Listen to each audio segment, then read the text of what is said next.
Life still goes at a small pace here in Lafayette, Walker County. You can be to work in just a few minutes, be home in a few minutes. We're located right in the heart of the Bible Belt. And in the end, David said, I have sinned.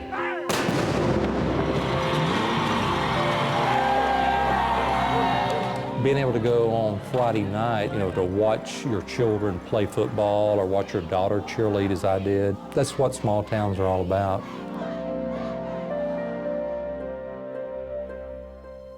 She was the middle sister, and I was the youngest. Teresa loved everybody. She loved family. That was the most important thing to her. You think of the best sister you could have, and she was, definitely. She's one of our own. She's 911 dispatcher. She's that person on the other end of the radio. When you're in need, she's there. When I hugged her that night, I just got this feeling of I was never going to see her again. Hey, this is Teresa. Saturday, I just kept trying to call her. Hey, it's just me. I was just checking on you. I called her just over and over and over. Call me. I was kind of worried about you. I was so panicked. She is nowhere to be found. And you don't want to think the worst, but I mean, you do. This case is about a 911 dispatcher and a city police officer, a married couple, and one had turned up missing. It's like a horrible dream I can't wake up from. I miss her a lot. People came out in hundreds to search for her. We covered about 175 square miles of landmass. So the community as a whole was very concerned about Teresa Parker missing. I am hopeful they'll find her. I hope they find her in good health. Every morning when I open my eyes, I think about her. At night when I lay my head down to go to sleep, I think about her. Teresa, where could you be? I don't believe that she would have just vanished off the face of the earth. We knew that this was not the typical missing person case in Walker County. This was going to be bigger than Walker County when it was all said and done. The Secret, tonight's 48 Hours mystery.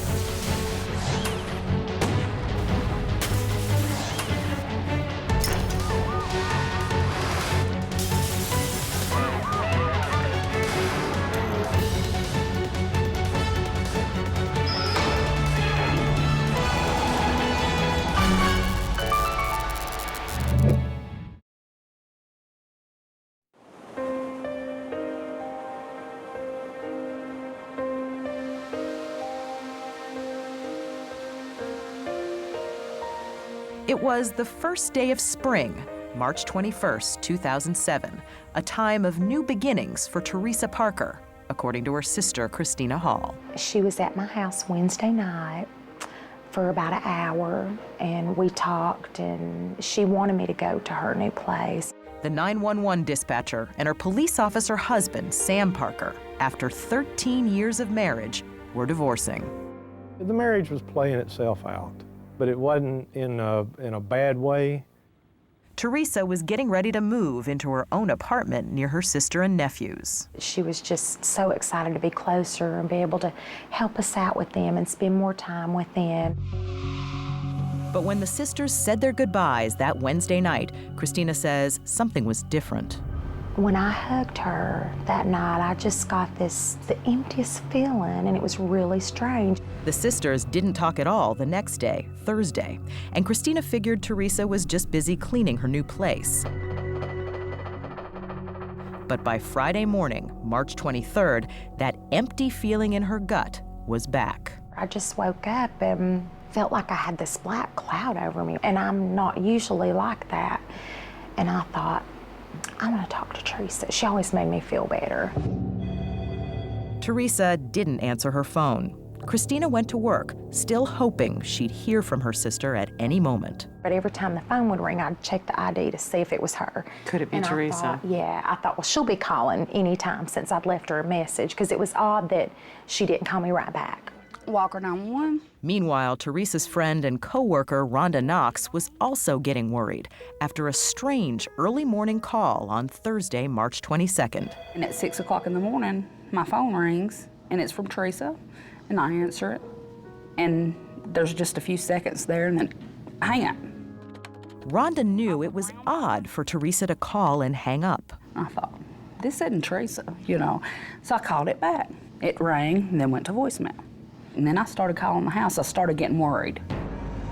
To ease her mind, she called police officer and friend Shane Green and asked him as a favor to check out the home Teresa still shared with her soon-to-be ex, police officer Sam Parker.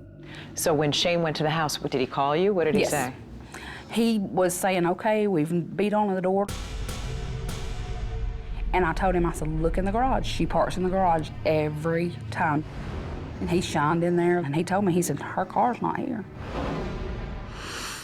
It's around 6:30 a.m. Teresa's Toyota 4Runner was nowhere to be found, but her husband Sam Parker's patrol car was in the garage, and his pickup truck was parked outside the house in plain sight.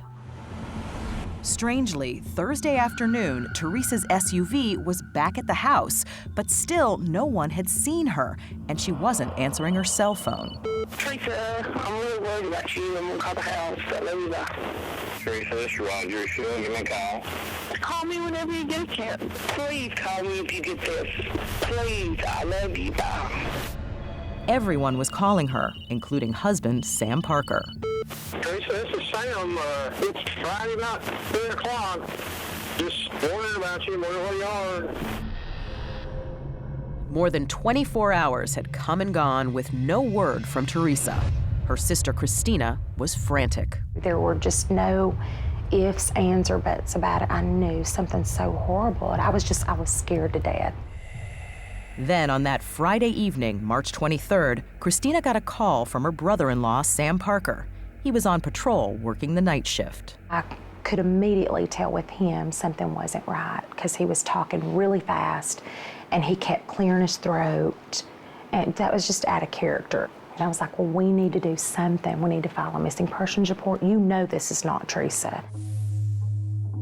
Christina says Parker told her he'd gone fishing with a buddy that Thursday morning, and that when he left the house, Teresa's SUV was in the garage.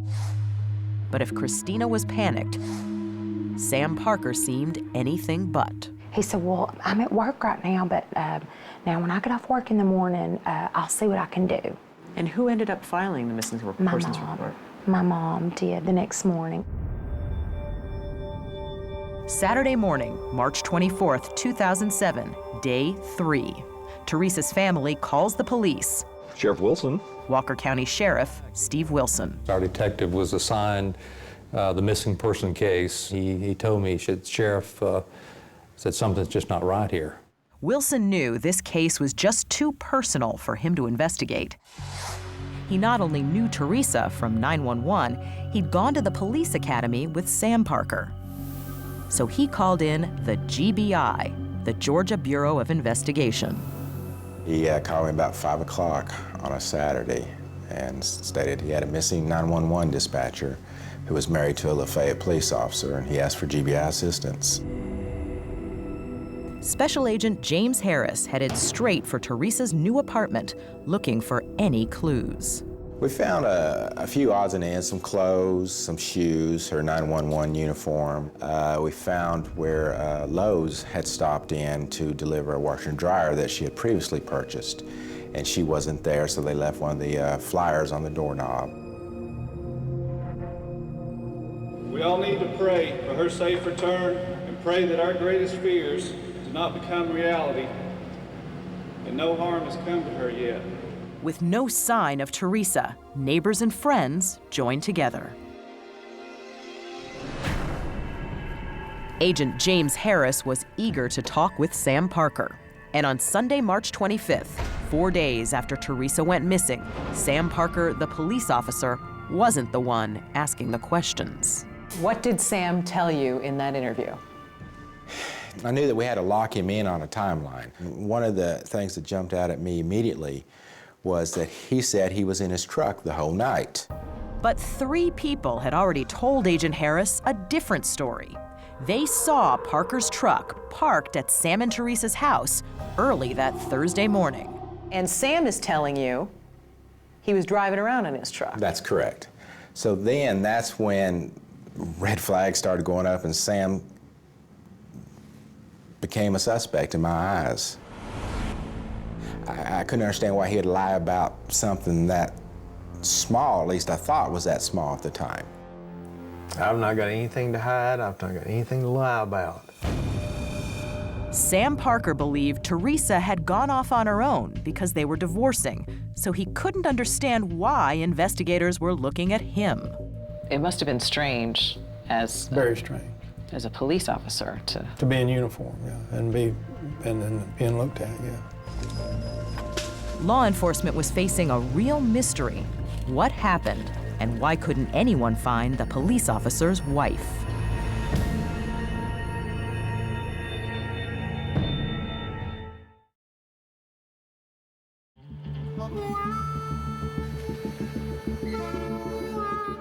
We were brothers.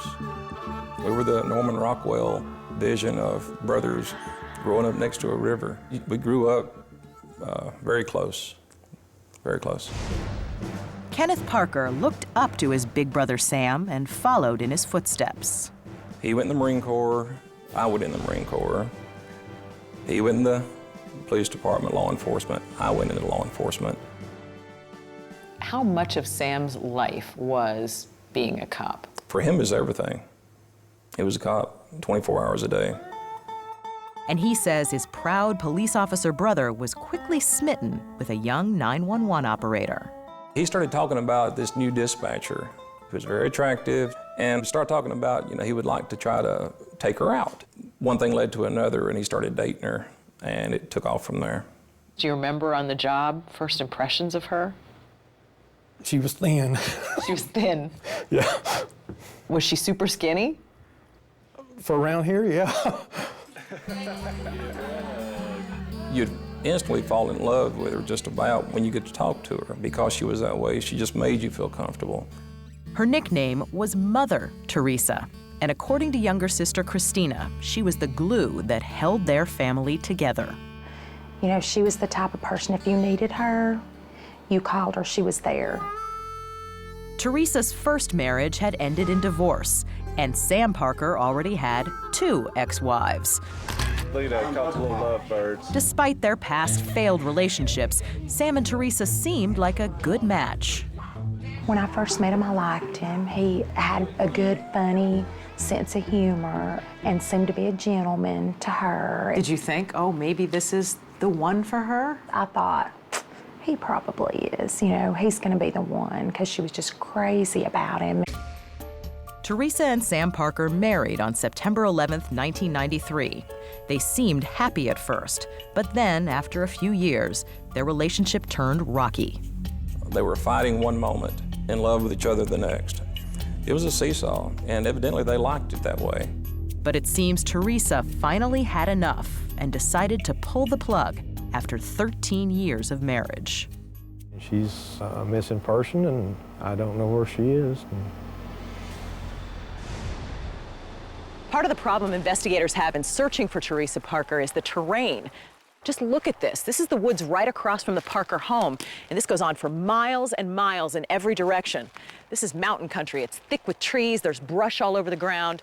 It's the perfect place to hide something, and chances are no one will ever find it. There's hundreds and hundreds of old wells in this area, and Mr. Parker grew up here. FBI Special Agent Mark Veazey. His childhood was spent hunting in these woods. His adulthood is spent fishing in the ponds all around this area. He knows this like the back of his hand. And investigators discovered that Sam told people, perhaps jokingly, he could use that knowledge to do some pretty awful things. He told everybody in Walker County but a couple that he knew how to get rid of a body. No one would ever find it. He'd talk about putting them in ponds and the turtles would eat them. Law enforcement and volunteers searched fingertip to fingertip through the woods. They drained and searched ponds and combed through the local landfill. Authorities even searched Parker's home 5 times. They confiscated a collection of old guns and rifles, but investigators didn't believe they were connected to Teresa's disappearance. I told them, I said, y'all went, you didn't even search her closet. You didn't look through her personal stuff. You went in and you looked for things and took things of mine and only looked at me. You brought dogs out here. Yes. We provided them a scent that we collected of Mr. Parker's clothes and also off of his patrol car. And they ran, as they alerted, to his scent all up this hill and all back down this way, indicating to us that he had been here. They're drawing conclusions that, you know, she may have been harmed and she may possibly be dead. Me personally, I'm not going to let that enter my mind until I have to, if in fact if something has happened. There were other people we looked at, but we went where the evidence led us, and it kept funneling us to Sam Parker. Mr. Parker is, in my opinion, very cold and calculating, very meticulous in his actions. He was very meticulous in the way he was a police officer. His uniform was always perfect. His car was always perfect. But investigators were finding Sam Parker's story was less than perfect. Mr. Parker advised us that the last time that he saw or talked to Teresa was approximately 7:30 on Wednesday, March 21st, when she was loading up her vehicle and taking things to her new apartment. But according to the phone records, Sam Parker had called Teresa several times in the early morning hours on that Thursday she disappeared. And in fact, there were 2 telephone calls. We believe that Mr. Parker was trying to get in touch with her. He denied making any additional telephone conversations. Now that's bizarre behavior for a seasoned police officer who would know you'd pull the phone records. I don't know if he forgot about them or if he was trying to cover that fact up. I'm not sure. Then the crime scene specialist examined Teresa's Toyota 4Runner. He turned around to me and said, we've got blood back here. But I knew it was on then. And there was more. The back of the 4Runner had been obviously vacuumed. You could see the vacuum marks. So what'd that say to you? Well, someone cleaned it. I knew we were looking the right way. Looking the right way meaning what? Meaning Sam Parker. You know, they were ready to lynch me in this town. And that's just beyond me. The crime lab tests confirmed Teresa's blood and Parker's DNA were in the back of her SUV. Investigators now had what they needed to make an arrest. We placed him in handcuffs, and the only thing he said was he asked me if I'd turn his coffee pot off for him, so I did. Nearly 1 year after 911 dispatcher Teresa Parker disappeared, her police officer husband, Sam Parker, was charged with his wife's murder. Did you kill Teresa Parker? No, I did not. What do you think happened to her? I do not know. Nobody knows that she was killed. There's no physical, there's no forensic evidence, there's nothing to show that she was killed. Defense attorney David Dunn has a whole other theory to explain Teresa Parker's disappearance. Did Teresa have a boyfriend? I believe she did.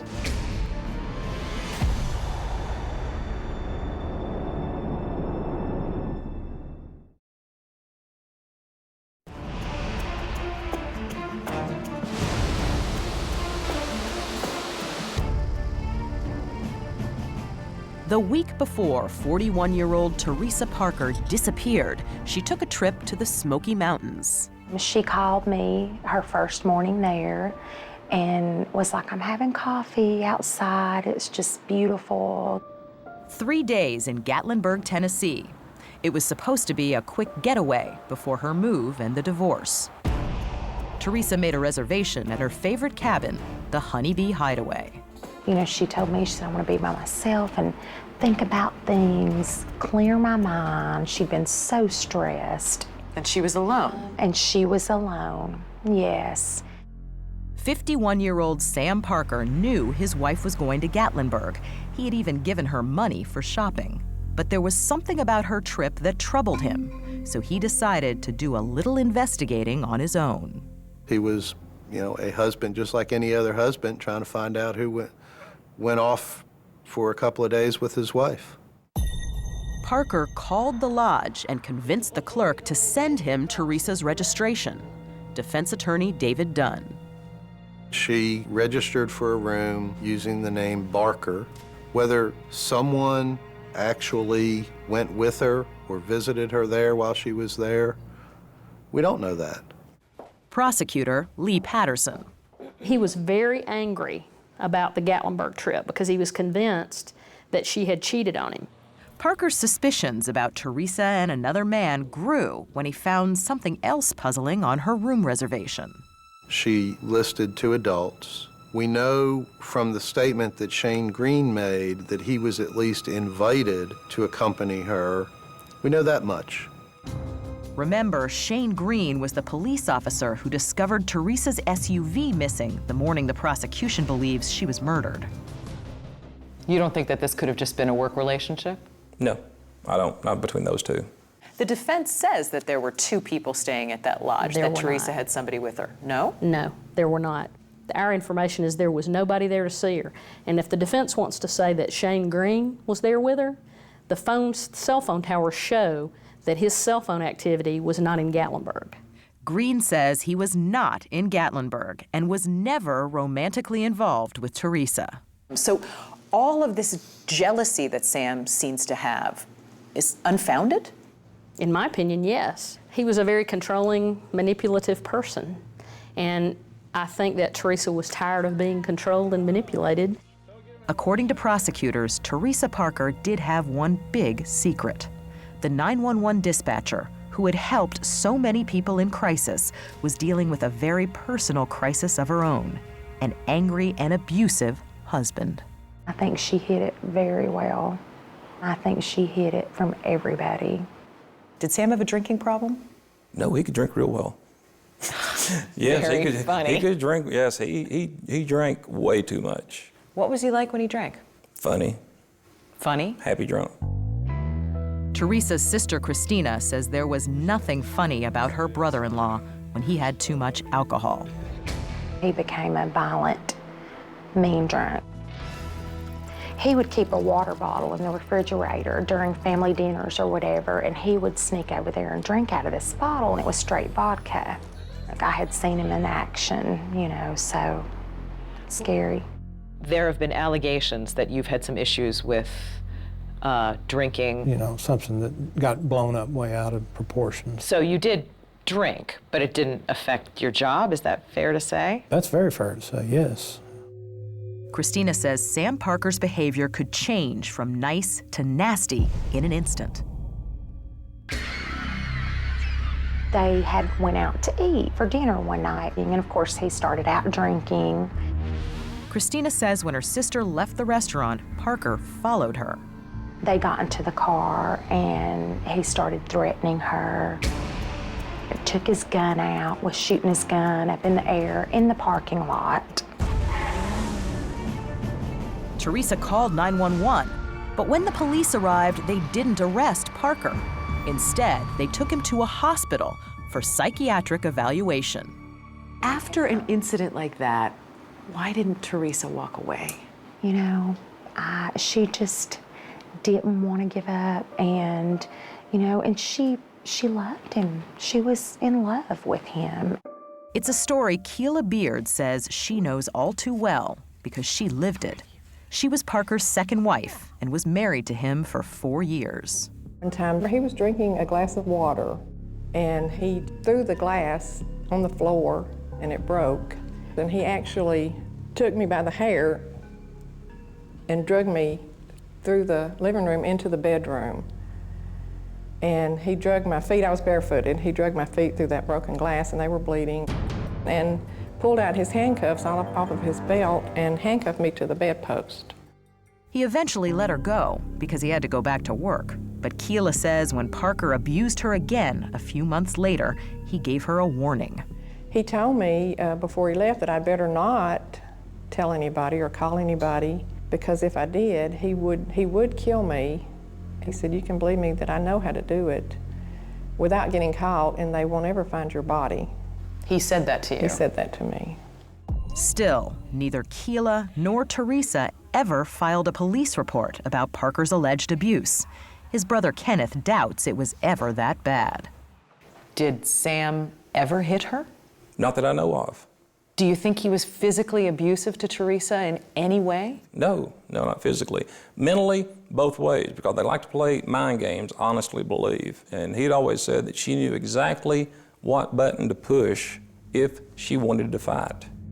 Kenneth says his big brother is simply misunderstood and not a murderer. In fact, he's convinced his sister-in-law Teresa is still alive. Where'd she go? I have my own theory.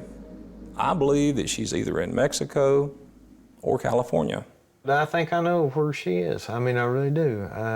Sam Parker revealed his theory to Special Agent James Harris. His exact words to me were, she's in Mexico with a guy named Elvis. Elvis? Yes. It turns out Teresa had vacationed in Mexico with her nieces, and on that trip they met a resort entertainer named Elvis. Investigators followed up on Parker's hunch and traveled to sunny Cancun. Is it possible that you missed Elvis and Teresa in Mexico? No. You're trying not to laugh. I'm trying very hard not to laugh. If she's somewhere and she wants to be there and she's happy, then fine. You know, I don't care. Is it possible that she could still be walking around alive, that she just wanted to get away? No, it just doesn't make sense, and it's not a reasonable theory. Sam Parker murdered her, disposed of her body, and obviously it doesn't bother him that her family still cries for her every day.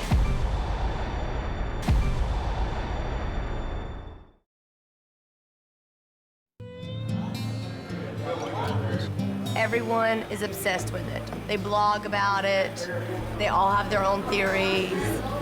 At Susie's Sunset Cafe, the breakfast crowd is buzzing about the Sam Parker trial, and everyone has an opinion. I don't know where she's at, but she's not dead. You don't think she's dead? I don't think she's dead. So you think she's still alive? I do. With no body, no crime scene, and no murder weapon, prosecutor Lee Patterson has an uphill battle. You wish that you had everything, but that's not how a case works. And we felt like, even though we didn't have a lot of forensics, that we had a lot of other stuff that was really good. Defense attorney David Dunn. How unique is this in that there's no body? It's very rare. In the history of the state of Georgia, there's been about 4 of those over 200 years.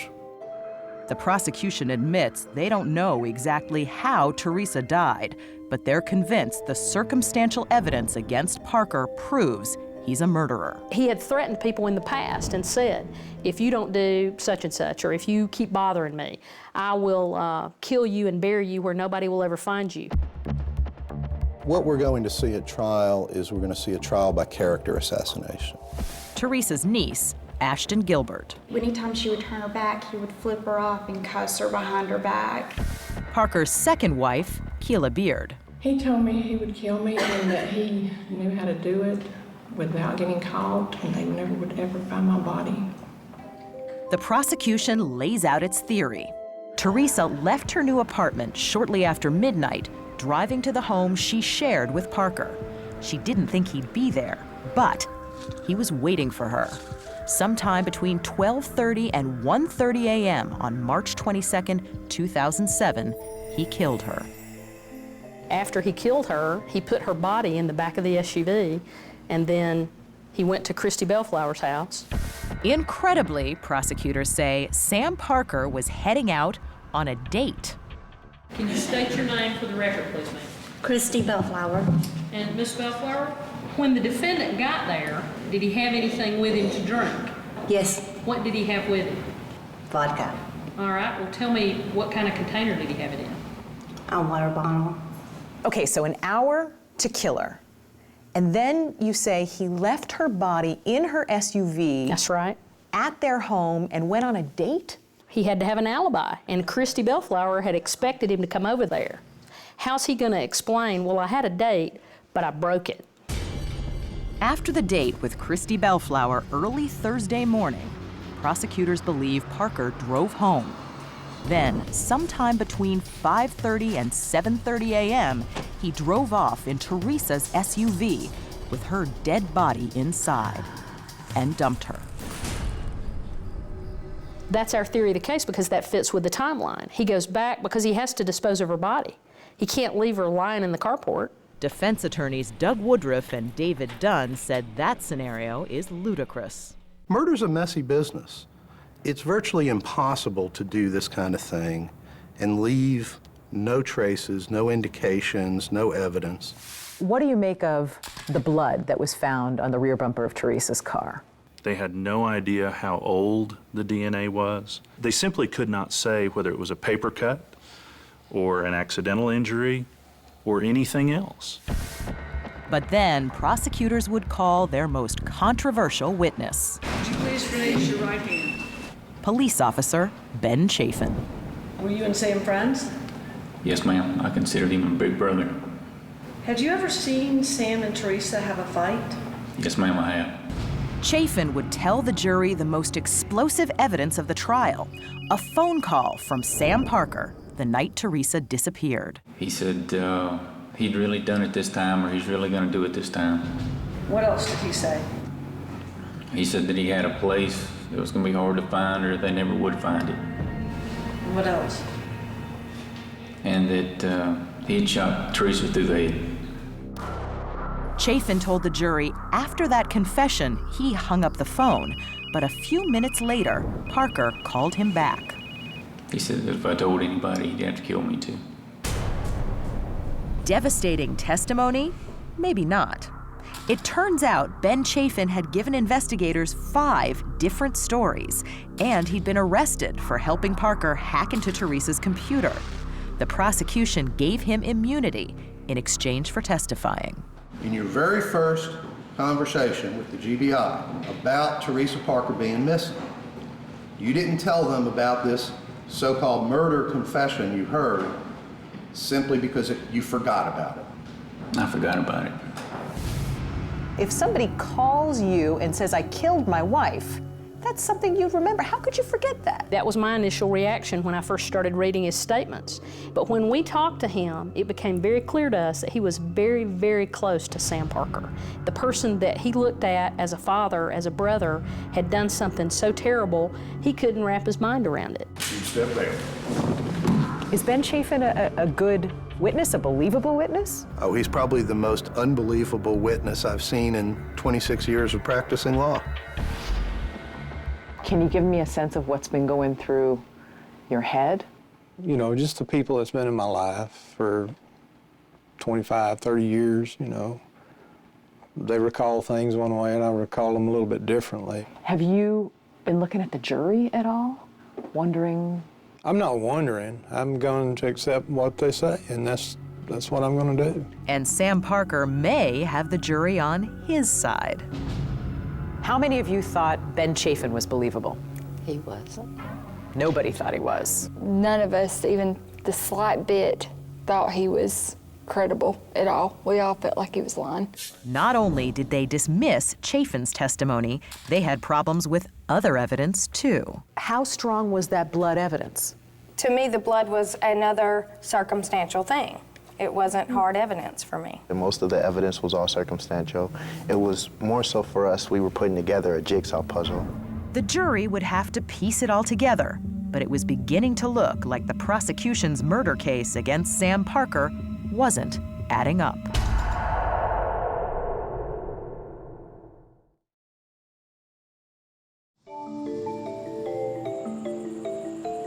How Teresa may have died has always been a mystery, but the prosecution believes these photos showing bruises on Parker's right arm are a significant clue to what happened. FBI Special Agent Mark Veazey. What we felt was that Mr. Parker, who is known to have used chokeholds in the past, had used this maneuver on Teresa, and that she had fought back by putting her hands up, and that's what left the bruises on the inside of his arm. I think she fought for her life at the end, and those bruises are evidence of that. But you would argue they didn't come from a struggle with Teresa? Oh, no, they're inconsistent with that, certainly. I didn't see them as a significant factor. Your Honor, at this time, I'd like to ask the defendant... Prosecutor Lee Patterson gives the courtroom a dramatic demonstration. I'm going to take my heels off so I won't tower over you. The rear naked chokehold, the move she believes Parker used to kill his wife, Teresa. What did you think when the prosecutor brought up the chokehold and actually asked to be put in a chokehold? I think it was absolute fabrication. There was no evidence to base that upon. There's one more piece of explosive evidence the jury would see before they deliberate. This poster with a crude title discovered in Parker's police locker. Should have thrown it in the garbage. Probably should have done that. But instead, just threw it in the locker, and that's where it sat until it was pulled out. So we shouldn't read into it that he had some issue with women? No, it means nothing. But it meant something to Prosecutor Lee Patterson. This is the guy who thought this was funny. Ladies and gentlemen, Teresa Parker almost made it out. She almost made it to her new life. Find him accountable, find him guilty. Thank you. Defense attorney David Dunn pleads with the jury to be mindful of reasonable doubt. Listen to the charge, especially the charge on circumstantial evidence. Follow the law, find Sam Parker not guilty. These jurors say the task of deciding Sam Parker's fate was particularly daunting because they had an overwhelming amount of circumstantial evidence, but not much else. In the beginning, it was very split. 2 and 10. 2 and 10. 2 were guilty and 10 were undecided. Undecided, wow. How tense did it get as you all wrestled with this? Very. It gets tense. It got quite heated at times. How many of you watched Sam during the trial? We all did. I mean, I tried to get eye contact with him as much as I possibly could. Why? I just needed to. Just because of the feeling of this could be my uncle, this could be my brother. You know, I had to do that. After 3 days of deliberation, the jurors seemed hopelessly deadlocked. But on count 1, which is murder, still no verdict. There wasn't that smoking gun. We did have to make a decision on someone else's life. I was very worried about sending an innocent man to jail or releasing a guilty man to do the same thing again. The judge urged the jury to give it one more try. And this time, they would take an even closer look at the cell phone evidence. It threw up that red flag of, hey, here I am.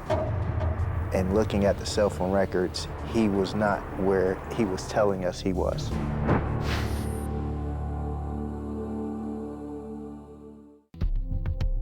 On September 3rd, 2009, 2.5 years after Teresa Parker disappeared, her family would finally have a verdict. Madam Forelady, I understand y'all arrived at verdicts, is that correct? Yes, sir, Your Honor.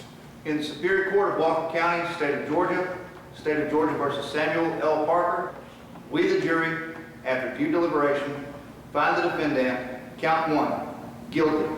Guilty of first-degree murder, Parker shows no emotion. The judge hands down the ex-cop's sentence on the spot: life in prison. Teresa's family leaves the courthouse in tears. Can you just tell us how you're feeling? It got just exactly what he deserved. It's a victory for the prosecution team. Can you give us a comment on how you're feeling? Maybe later. I got to talk to the family. And a defeat for the defense. I can't comment. Sorry, guys. This fight has not ended.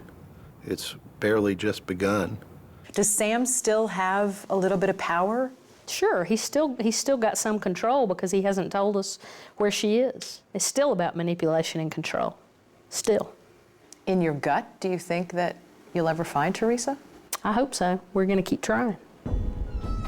Sam Parker, the former police officer, is now a convicted murderer and still willing to talk to us. I never caused her any bad times, or, never once ever hurt her. You never hurt her? No, never. Did you kill Teresa Parker? No. Her family thinks that you did, and thinks that you could ease their agony by saying where she is. Can you help them at all? No, I can't. Christina hangs on to memories of her older sister, grateful for the guilty verdict, but painfully aware that the man destined to spend the rest of his life in prison may be the only one who holds the key to finding Teresa. Christina, do you think you're ever going to find her? Oh, I don't know. You want to find her, bring her home, lay her to rest. That's what she deserves. She's not a piece of trash, and that's how I feel like he has treated her. Wherever she is out there, she just doesn't deserve to be there.